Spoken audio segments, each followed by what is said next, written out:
paragraph 3, you deal with what you refer to as a request from Brigadier Mokoena. You say that it was strange. Can I just ask you firstly, why do you refer to it as a request here, but earlier on you said it was an instruction?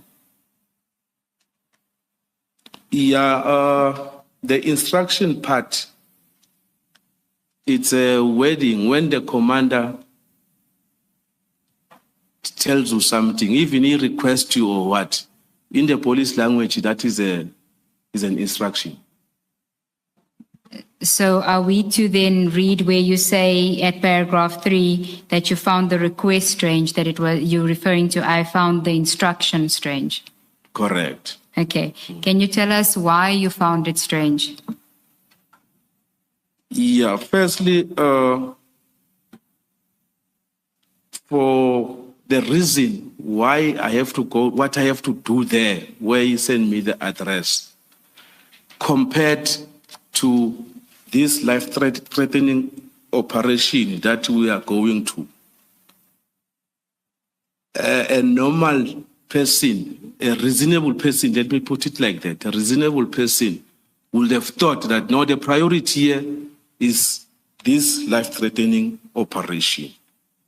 Because by so doing, you are removing me there, you're removing others there, that team becomes weak now. Is no longer now according to the operational plan of that particular operation. So that is why now it didn't make sense to me. Thank you, Coach. Warrant Officer, you say in paragraph 3 that part of the reason why you found it strange was because Brigadier Mokoena was aware that the TOMS team would be leaving for the Northwest. I think that aspect has been addressed by the commissioners, but are you saying that he was aware for the reasons that you stated earlier, that it would have been communicated to him either by your direct commander or within the WhatsApp group? Indeed, Commissioners. Then if we can go to paragraph 4 of your statement on page 2. This is where you expressed your frustration, which you had just indicated now, and you referred to the exercise of going to the address as an insignificant verification. Can you just tell us about that? Why do you characterize it as insignificant verification?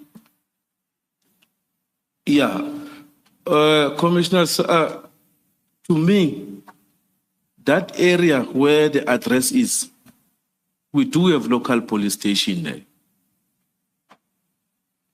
And then if it was such an agency, because compared to me driving, because when I opened the GPS to that particular address, it was 60-something kilometers. And then I don't think that there is an area or a suburb where the police station is got a police station that is more than 20 kilometers away. 66 kilometers from where you were at home at Springs? Yes. 66 kilometers to Senton? It's between 60 and 70.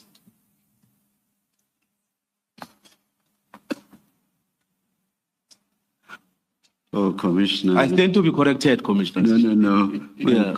My co-commissioner who will put to the witness stand says it's far, it's quite far. Mm. I'm kidding about putting him in the witness stand. Okay. And you also said something about it was traffic, that there was heavy traffic. Yeah, on that particular time, the traffic was congested on the freeways. Okay, you can continue with the insignificant verification. And then maybe before, Warrant of Nkosi, before you move off that paragraph 4, did you not say to Brigadier Mokoena that you are on a mission, you are going to an operation, and it has a time where you're supposed to meet on the other side at 7 p.m. and this will disrupt if you go to this sender's address, it will disrupt the operational plan. Did you not speak to him about that? The only thing that I mentioned to him, because his initial wait when he called me, He said, are you able to talk? Yes, I'm able to talk. What are you doing? No, I'm just preparing for that ops of network. I said, oh, ish. But now, listen here, we've got this urgent situation. I have sent you a WhatsApp on the group. Check the group and then rush there. I have also sent other members that side. So you did say to him Correct. that you are preparing for this operation in the Correct. Northwest. Thank you. Thank you, Commissioners.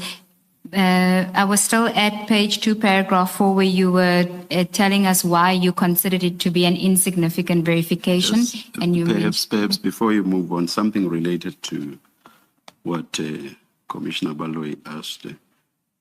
You, under the conclusion in your statement, you criticize Captain Kruger for not having stood his ground and not done every and anything Brigadier Mokoena wanted him to do.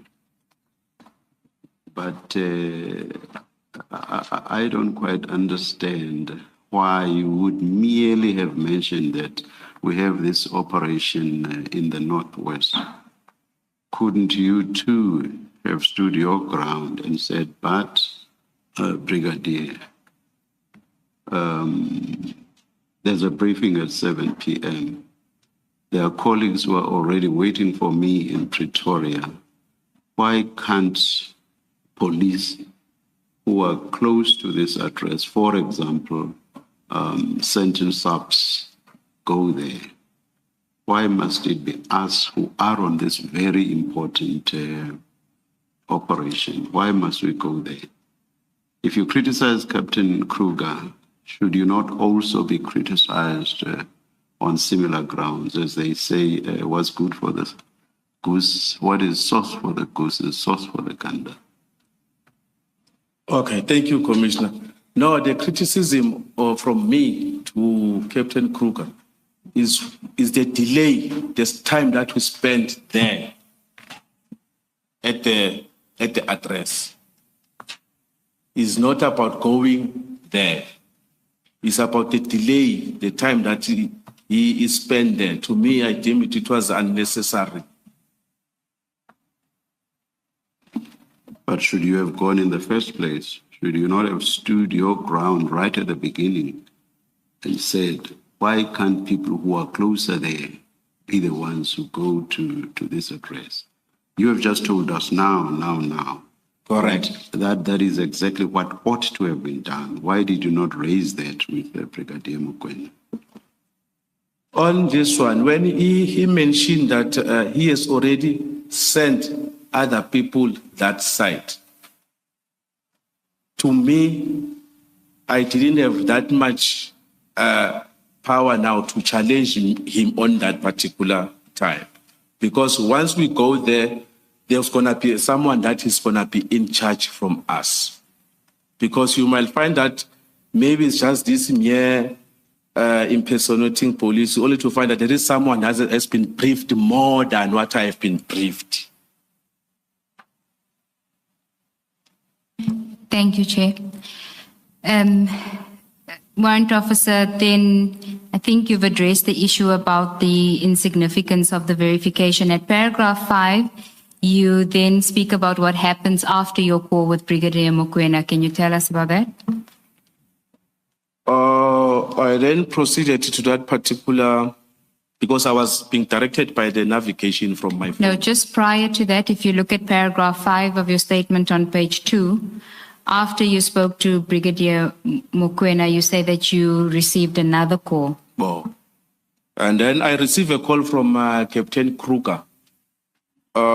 Because remember there, commissioners, I was supposed to go and pick up them, Captain Kruger and Constable Tukoveya from Pretoria North, to go to Northwest.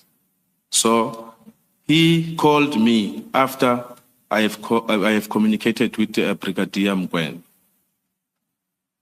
And then he told me that, hey, Brul, you need not to go to that location that I have given you. I have been diverted to go to Santi. I also confirmed with him there that no, I've also been called to that particular address. Is that 137? He said, yes, it's 137. I said, no, it's the same address. He said, okay, we're going to meet there. He said he's going to open the group and then he's going to put the members that are involved. Okay, and then also in paragraph 5, you say when you were done with that call, you then saw the WhatsApp from Brigadier Mokoena Correct. with the address. Correct. Do you still have that WhatsApp? No, I no longer have. Why is that? The reason is the state phone that I was using. It was renewed. I was given another new phone, so I had to take the SIM card and put it on the new phone. Okay, and then at paragraph 7, you deal with what you did after you received that WhatsApp message from Brigadier Mokoena. You say you were added to a WhatsApp group, and then what did you do? I kept on driving, and then while driving, and then the Brigadier Mokoena kept on calling, and then how far are you? So I was only giving him what the GPS is telling me, how far I am. And how often would you say that he was calling you while you were making your way to the address? It was several times, more than twice. In a space of a half an hour? 10 minutes. He was calling every 10 to 15 minutes? Yes. Okay. And you say that this irritated you. Why?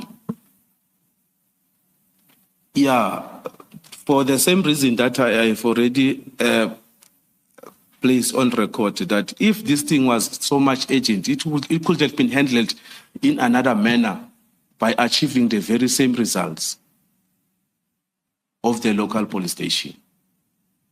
Okay, you also say in your statement that you were frustrated because when you were using the navigation system. Yes, and then when you receive the call now, you have to stop the navigation, meaning that you have also to stop the car, because you will find that the navigation is said you, in certain distance you must turn left. While you are busy driving, you might miss that particular road. You have to stop and speak to him. And then at page 3, still paragraph 7, you can go to page 3. At the top of page 3, you say that you during one of the calls, you complained to the brigadier about the traffic. What did he say to you? Yeah, he said I must try to push. What did you understand by that? So meaning that you must switch on your siren now, blue lights now, so that the motorist is going to give way. You also Meaning said that, basically you must drive recklessly now. And did you put on your blue lights? I didn't, Commissioners. How did you drive recklessly? What did you do? No, I didn't. I just drive as the cars are following the cars. Okay. I didn't deem to be necessary for me. You didn't drive on the yellow line? No, I didn't. Thank you. so. You did have a blue light, I do have okay, and you decided not to use it. not to use it. You also say that at some point you shared your location in the group. Why did you do that? To avoid these constant calls. Okay, if I can ask you to go to section 3 of the file, there should be a label that says BK3. Section 3, is it front, back?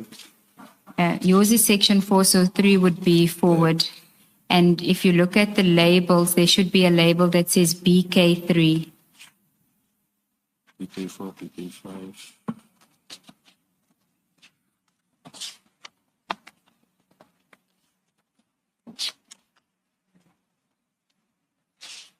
Somebody will assist you now.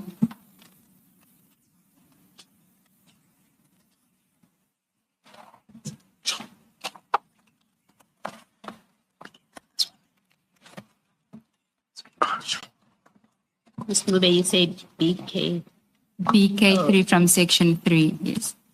in the last 5 previous. Annexes to Captain Kruger's statement. Do you have it, Warrant? Yes, I do. Okay, can you go to page 10, the big number 10 on there?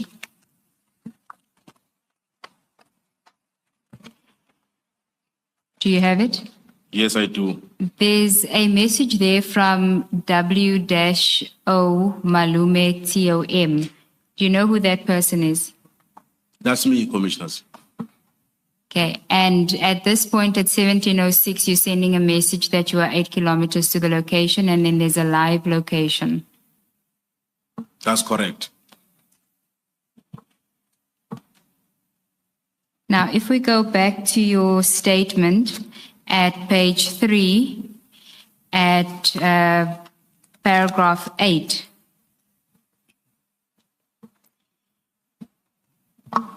do you recall who were the participants in that WhatsApp chat group that we just saw now?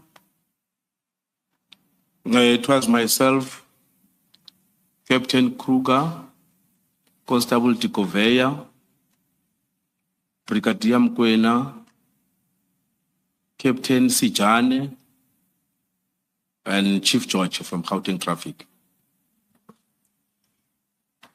And you say in paragraph 9 of your statement that there were various exchanges of messages, and at some point you saw a message from Chief George. What did that message say? May I read it? Yes, you may. Okay.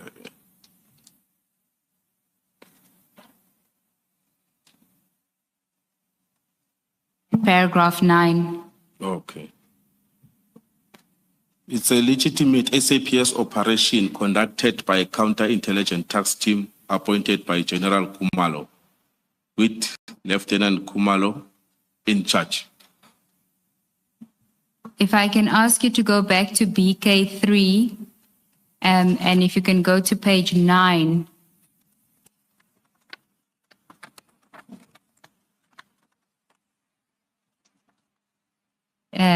There's a message there by Chief George Traffic. Do you see it? Yes, I do. That's the message you're referring to. Correct. Okay. Now, earlier, there's also a message, a forwarded message on page 8. If you go to page 8, from Captain Kruger, which also refers to it being a legitimate police operation, but you don't mention that in your statement. Is there a reason for that? You only mention the message that comes later from Chief George. Do you recall that that Captain Kruger had also sent a message that it was a legitimate operation? Oh, no, I didn't take note of it.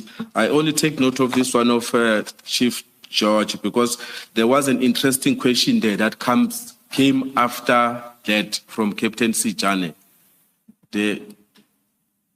What was the interesting question? Do we stand down? Okay, it's still on page 9. Do you see that message there from Captain Sijani? Yes, yes. Can you just read it into the record? Okay, it shows a sign. I'm not. Thumbs up. Thumbs up. Oh. And should we stand down? That's why I got interested now. I even park on the side of the road. Why did you park on the side of the road? I was waiting for an answer now. This answer, I was going to be the beneficiary of it.